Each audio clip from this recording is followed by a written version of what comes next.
Hey guys, welcome to Average Gun Review. This is your host, Facade, and I am going to be talking with you today a little bit about the Tokarev Bullpup shotgun in 12 gauge.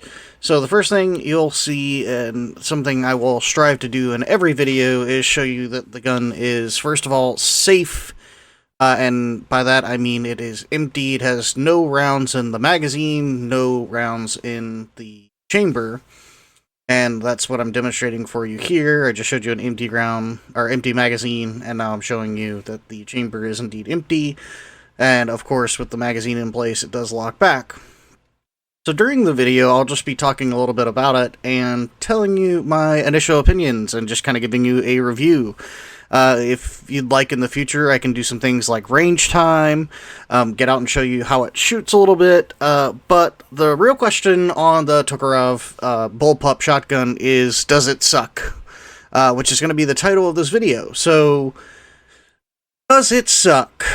In the background, you're just going to see me taking it apart. I'm not going to do a breakdown of all that fun stuff, basically because it doesn't matter. If you'd like a takedown video, I'll be glad to do one. But the point of the video is to kind of tell you whether it sucks or not. Some things you need to know about the gun: it's an 18.5-inch barrel, it's a bullpup design, it comes with one 5-round magazine, it comes with 3 chokes, it comes with a choke wrench, and the widest of all chokes are installed out of the box. So in the gun, it's ready to shoot slugs if you'd like to shoot slugs, or you can shoot anything you want up to 3-inch shells and 12 gauge. A few moments later. So I had a little issues getting all of this on film, but the long and the short of this gun is it has its pluses and it has its minuses. If you want a competition style gun, I don't think this is gonna be it. If you want a 12 gauge gun to shoot occasionally, this could be a good choice.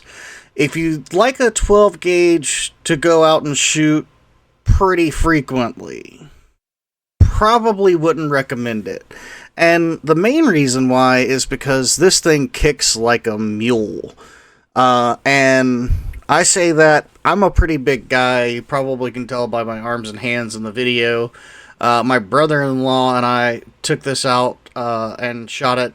Probably put close to 50 rounds through it between the two of us, and in just the 50 rounds we put through, we didn't shoot any slugs. We were outdoors, and we were shooting. We started with buckshot, and then we went to birdshot to see if it would cycle. My brother-in-law had just a cardboard box full of just, not throwaway ammo, but just sitting around the house ammo that was a little bit older, that wasn't nearly as strong as the buckshot or the slugs that I brought down to shoot. We threw 2 3/4, 2.5-inch shells, 3-inch shells in that bad boy, and let me tell you, it cycles everything flawlessly. So as far as good with the gun, I had no issues over about 50 rounds. I have the 5-round magazine and I have the 10-round magazine, and I will say it got a little dirty, which is, this video is just me taking it apart, cleaning it. You can take it further apart than I took it apart here. However, I will say that the D10 pins on getting the rest of the barrel off altogether are really, really annoying to get off. So I don't recommend it. However, if you really want to get it clean, you really want to break it down, that's the best way to do it. However, I have a bore snake. I just pulled it back, locked it in place, ran the bore snake through the barrel. I'm not super concerned about it. Mainly because this is my behind-the-door gun. Now, it has a safety on it. It has 5+1. You can put one in the chamber. You can keep it locked, loaded, ready to go. I have it behind a door.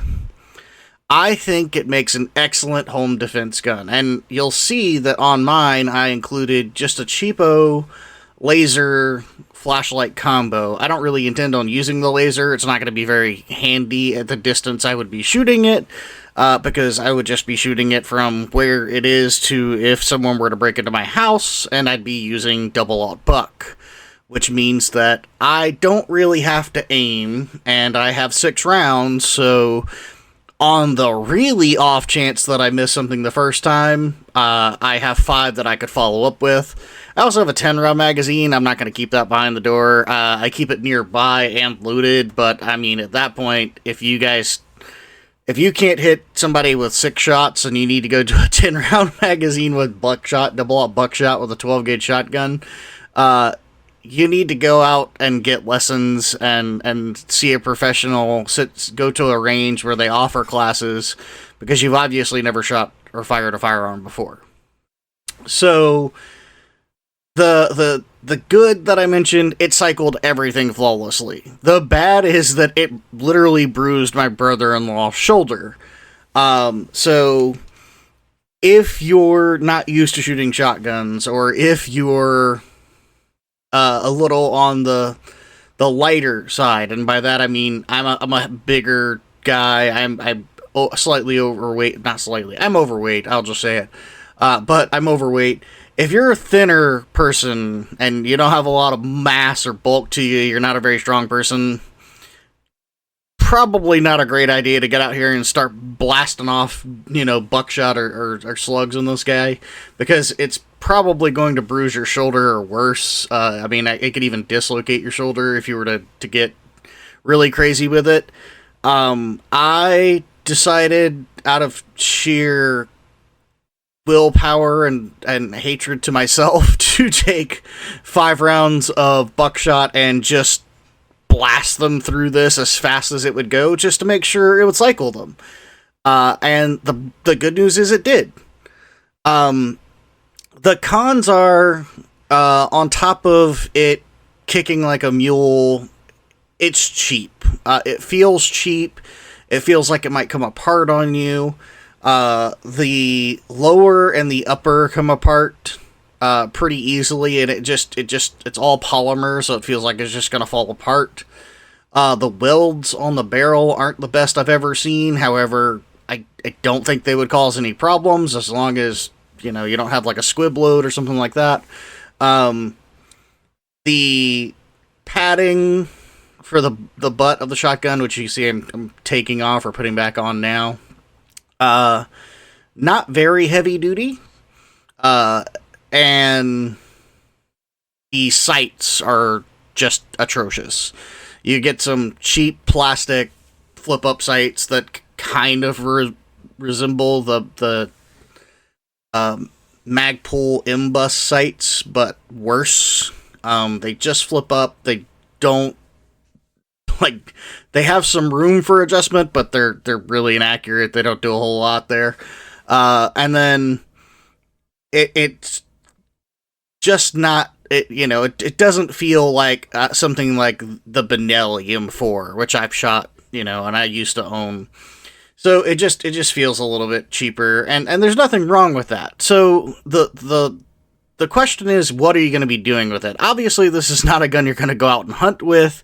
This is not a gun that you're going to go out and just blast hundreds of rounds in a day. I think it would probably destroy your shoulder in the process.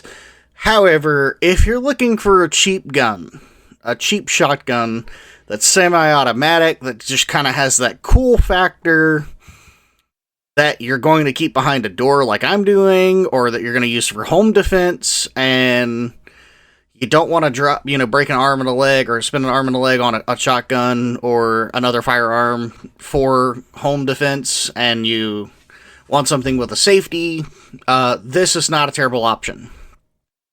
It's not my first choice in shotguns.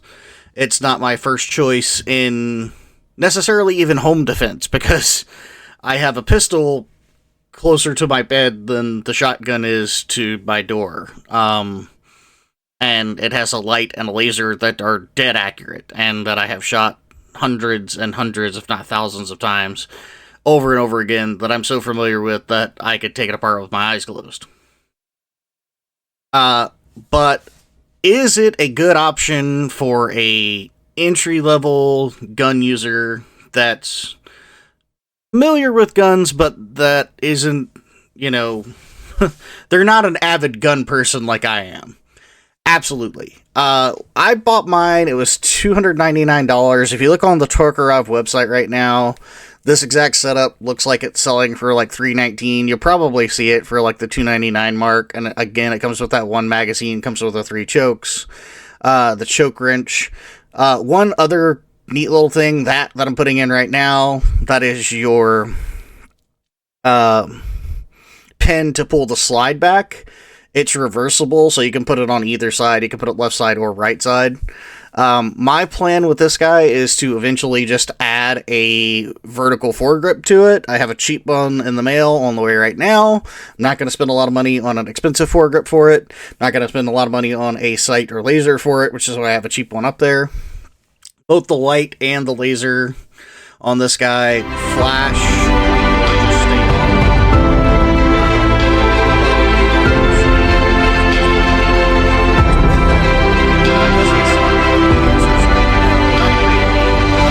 But it is for everyone.